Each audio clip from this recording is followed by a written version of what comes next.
Good evening, everyone, and thanks for joining us for News 8 Now at 6. I'm Ken Kozarowski. The election is just 2 weeks away, and today voters are hearing directly from Wisconsin Supreme Court candidates. Our sister station, WISC, hosted former Justice Dan Kelly and Milwaukee Judge Janet Protasiewicz for their only debate before the election. News 8 Now's Emily Haugen joins us live in studio to share some of the issues they covered. Good evening, Emily. Ken, this election will decide what majority controls the court, with things like abortion access and redistricting on the line. Wisconsin's district lines were last drawn in 2022 by a GOP legislature and have faced criticism for gerrymandering.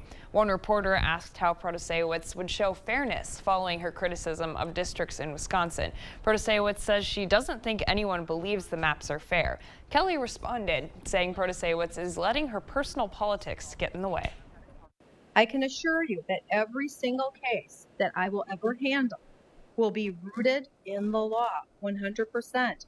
You look at the dissent in that MAPS case. That dissent is what I would tell you I agree with.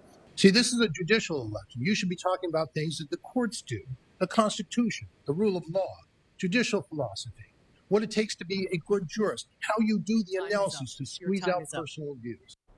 Concerns about personal philosophies have been a consistent issue. Wisconsin's Supreme Court is traditionally a nonpartisan race, but Kelly has long ties to the Republican Party, while Protasiewicz is endorsed by the Democratic Party of Wisconsin.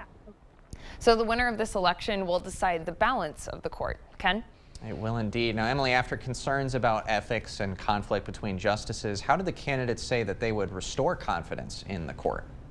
Well, Ken, Protasiewicz says she hopes to establish a recusal rule, which would require judges to remove themselves from cases if they have a conflict of interest. She also hopes to open Supreme Court conferences to the public.